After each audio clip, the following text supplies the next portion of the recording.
In the state of South Dakota, there is a mountain with 4 faces. Each face is 60 feet tall. Millions of people visit it every year. They take photographs, then they leave. But behind the head of Abraham Lincoln, there is a room, a door cut into granite that is 1.6 billion years old.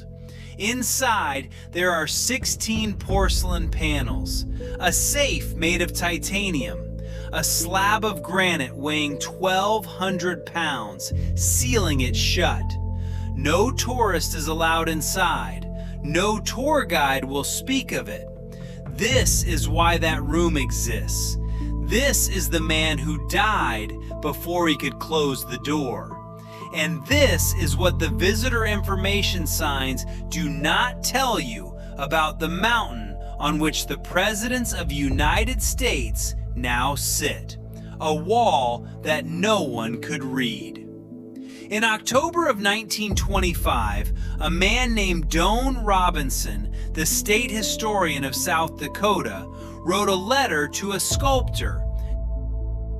The sculptor's full name was John Gutzon Borglum. He was born in March of 1867 on a homestead near Bear Lake, Idaho. His father, James Borglum, had immigrated from Denmark a few years earlier. Robinson wanted Western American figures carved into a cliff face in the Black Hills. Borglum accepted the offer, but he refused the figures.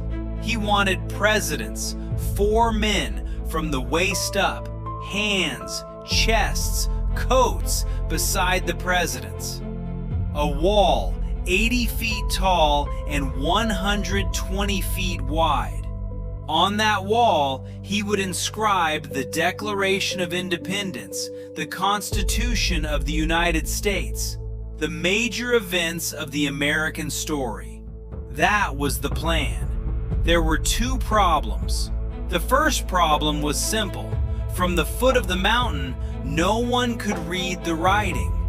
Borglum tried different sizes, none of them worked. The second problem was more serious. When the head of Thomas Jefferson had to be moved to a different position on the mountain, the section of stone Borglum had reserved for the inscription wall became the only place left strong enough to carve Lincoln's head. The choice was simple: either lose Lincoln or lose the wall. The wall disappeared. For most sculptors, this is a failure. 36 meters of stone erased from the design. For Borglum, it was the beginning of something stranger. He realized that if he could not write the history of the United States onto the outside of the mountain, then he would write it into the inside, a library inside a mountain. The next plan Borglum submitted was not a room. It was a hall. Above the entrance, a bronze eagle. Its wingspan would measure 38 feet. On the door, 2 inscriptions: America's Onward March, the Hall of Records. To reach that door, visitors would climb a granite staircase 800 feet long, leading from the foot of the mountain into the heart of the stone. Inside, Borglum would place copies of the Declaration of Independence and the Constitution, not on paper, not carved into stone, stamped onto sheets of aluminum, rolled into tubes, placed inside the room. The reason was survival. According to material science as it was understood in 1930, aluminum was believed to be the most durable metal known to mankind. It did not rust, it did not decay. A clean, light, pure material. That is what people knew in 1930. 60 years later, engineers would understand that aluminum slowly oxidizes in moist air. A thin layer of white powder forms on the surface. Over time, it eats into the metal beneath. Aluminum is good for airplanes.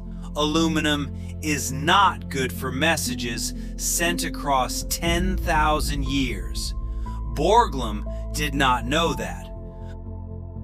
He drew his aluminum cabinet with the certainty of his era, but the core idea was not bound to the material. It was about intention. Borglum was not thinking about his children, or his children's children. He was thinking about a future civilization. A civilization that might no longer speak English, that might no longer have a map of the United States, that might no longer remember that the United States ever existed. He called the project the Shrine of Democracy. The name revealed his real intention. This was not a museum. This was a temple. When he submitted the plan to Congress for approval, he changed the name to something more neutral, the Hall of Records. In July of 1938, he received permission to begin digging. But before Borglum's story continues, we must pause for a moment, because there is another story about this mountain, a story far older than his. The land of the six grandfathers. Before this mountain held 4 presidential faces, it had another name. The Lakota Sioux, the indigenous people of the Black Hills, called it Tunkasila Sakpe, the 6 grandfathers, 6 ancestral spirits, corresponding to 6 directions: north, south, east, west. The sky above, the earth below, the entire Lakota universe held inside a single mountain. This was not a landmark. This was sacred ground. In 1868, the United States signed a treaty with the Lakota, the Treaty of Fort Laramie. The text granted exclusive use of the entire Black Hills region, including Tunkasila Sakpe, to the Great Sioux Nation, in perpetuity. No white settler could enter. No army could march across. 6 years later, in 1874, Lieutenant Colonel George Armstrong Custer led a small army into the Black Hills. By order of President Ulysses Grant, his expedition discovered gold. The Black Hills Gold Rush began almost immediately. 3 years after that, the United States Congress passed an act that broke the Treaty of Fort Laramie. The Lakota, defeated in the Sioux Wars that followed, were forced to surrender their land. There was no new ceremony, no new signature from the tribes. One act of Congress, one presidential signature, and the 6 grandfathers became American territory.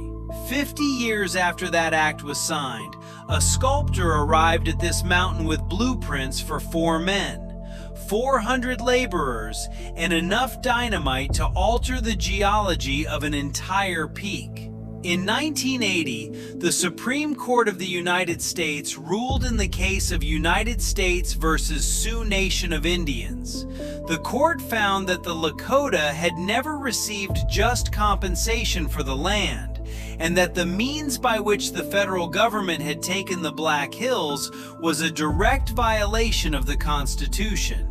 The court ordered an initial settlement, $102 million. The Lakota refused to accept the money. They did not want money. They wanted the land back. Over time, with accumulated interest, the settlement amount has been documented at over $1 billion. The Lakota still have not accepted it. The story of Borglum, the story of the room behind Lincoln, the story of the message intended for 10,000 years from now. All of this is happening on a mountain that the federal government's own court ruled to have been taken unlawfully. Both truths exist on the same block of stone. They cannot be separated. Now we return to Borglum. 400 people on a cliff, October 4th, 1927, groundbreaking day. At the foot of the mountain, nearly 400 people gathered. men and women, drillers, blacksmiths, maintenance workers, camp cooks, call boys. The man who led the actual carving was the chief carver, Luigi Del Bianco. The man in charge of drilling was a foreman known simply as Matty. Their pay was $8 a day. It was not much, but this was 1927. The Great Depression was beginning to crush the United States. $8 was enough to keep a family from starving. They had one task: to turn an entire mountain of solid stone into 4 faces. Their method was explosives. 90% of the stone removed from Mount Rushmore was removed with dynamite, not chiseled, not ground, detonated. A driller on the top of the mountain would bore holes into the rock. A second worker would pack them with dynamite. A third would set the charge. After that came smoke, falling stone, echoes that rolled across the valley. When it cleared, more granite had been blasted away. The original plan from the Mount Harney Memorial Association had set a 5-year timeline, from 1925 through 1930. It took 14 years. The reason for the delay was not the laziness of men, it was the stone itself. Stone does not always obey. The granite at Mount Rushmore is not uniform. It is part of a stone formation that took shape 1.6 billion years ago, the Black Elk Peak Granite Batholith. As ancient magma cooled inside the Earth's crust, it formed layers of stone with different densities. Some sections were extremely dense. Other sections held fractures from geological shifts that had happened millions of years before. Borglum had no way to look through the stone and see which sections were good.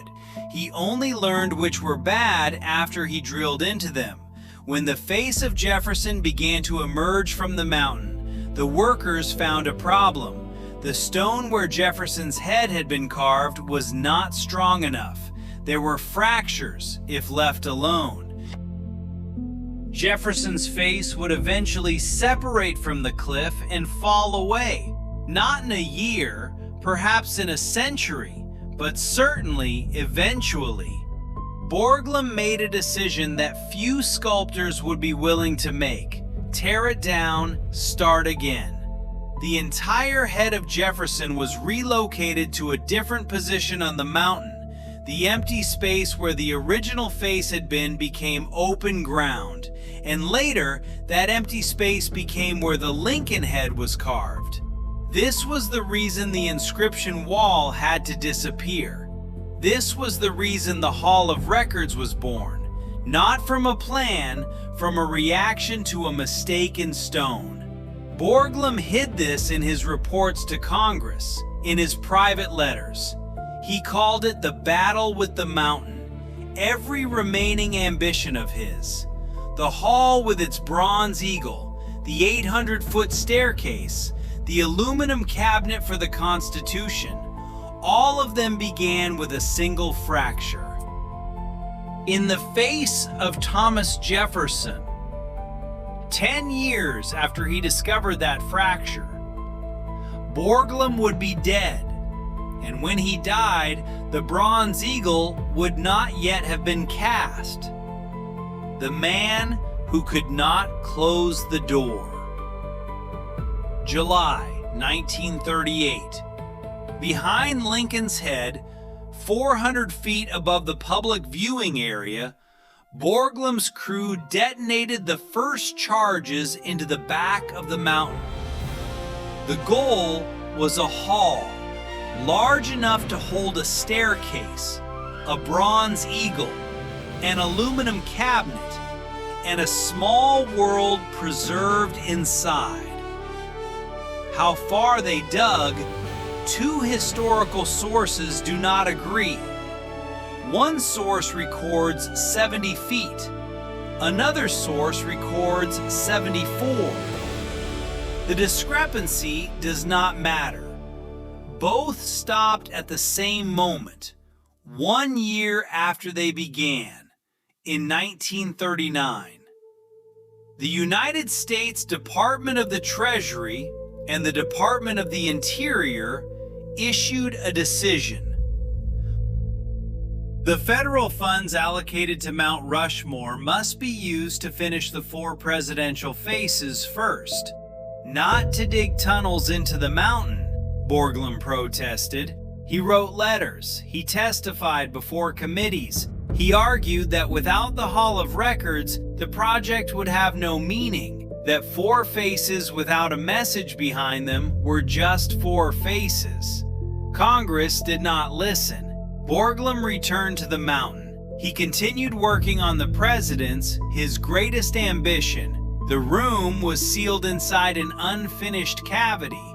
2 years passed. On the 6th of March, 1941, Borglum died. Suddenly, he was 74 years old. History records this event in a single line: died unexpectedly, cause unspecified. In the family of Borglum, on that day, a young man stood beside the chisel his father had not finished. The young man's name was Lincoln Borglum. Named after the 4th president on the mountain, Lincoln Borglum had been working as his father's assistant sculptor on Mount Rushmore for years. After the 6th of March, he was appointed the first superintendent of the memorial. He had a few months.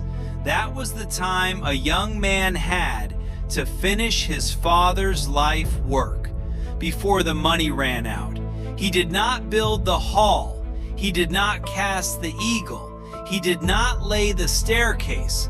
He only finished the final details on 4 presidential faces. On the 31st of October, 1941, Mount Rushmore was declared complete. 4 faces were officially recognized. The Hall of Records was not. The cavity behind Lincoln's head was still there. No bronze eagle door, no granite staircase, no aluminum cabinet holding the Constitution, only an empty cavity, about 70 feet deep into the stone. No one entered for the next 57 years.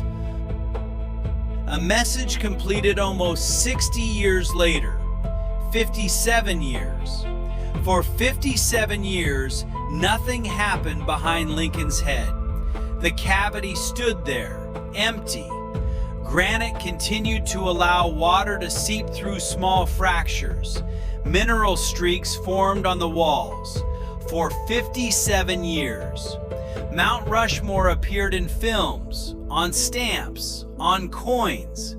A 2007 film, National Treasure, Book of Secrets, suggested that behind the mountain was a city of gold and government secrets. That was fiction, but there was a truth about Borglum that the films did not mention, that the visitor information signs do not print. The historical record is clear. Gutzon Borglum had ties to the Ku Klux Klan. Before Mount Rushmore, he had worked on another large monument in the American South, a monument associated with that organization. This is part of the history of Mount Rushmore. The mountain was carved by a man with great ambition, and political associations the United States today does not endorse. Both truths exist within the same person. They cannot be separated. In 1998, almost 6 decades after Borglum's death, the United States government decided to complete the final piece of his vision. Not the hall, not the eagle, not the staircase. Only the most important part, the message itself. The 9th of August, 1998, a small team climbed into the unfinished cavity. They carried with them a teak wood box. Inside the box was a safe made of titanium, not aluminum. In the 60 years of material science since Borglum's time, Scientists had learned that the most durable common metal known to humanity was not the light alloy he had chosen, it was titanium, a heavier metal, more expensive, and nearly impossible to corrode, even in seawater. Inside the titanium safe were 16 panels of porcelain enamel.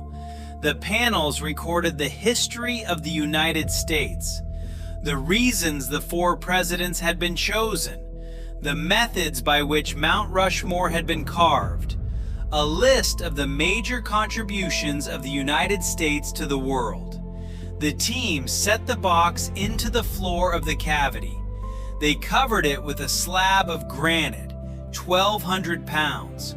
On the granite, they carved a quote from Borglum. "Let us place there, carved high, as close to heaven as we can, the words of our leaders, their faces, to show posterity what manner of men they were. Then breathe a prayer that these records will endure until the wind and rain alone shall wear them away."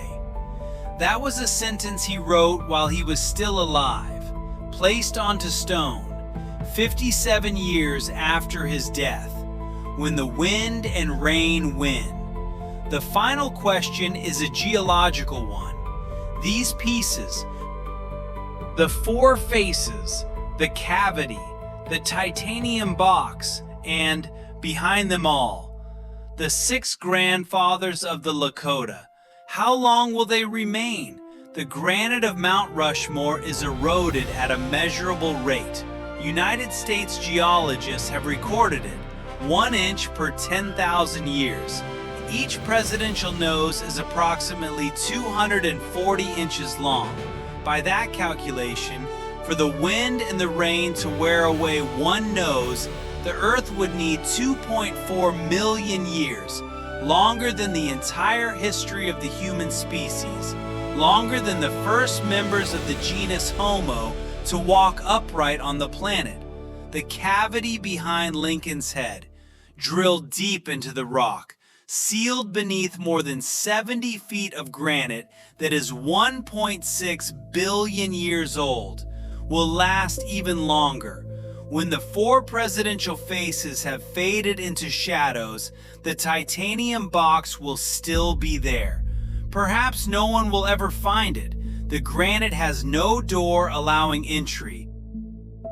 The only way back inside is to detonate the stone, and the civilization willing to blow up a mountain to read a message has not yet existed at the time this story is being told. Perhaps one day, some creature, possibly human, possibly not, will find 4 faded faces on a mountain in North America. They will not understand who those faces were. They will not know why they exist. They will not know that this mountain once had another name, a name far older than the faces, the 6 grandfathers. But if they are curious, if they dig, they will find a box. Inside the box, the words of Borglum will still be waiting. Earth. Black Box preserves the records that the planet did not intend to lose. Mount Rushmore is the first episode. There will be more boxes, more doors, more men like Borglum, who died before they could close them. Subscribe if you want to watch us open them one at a time.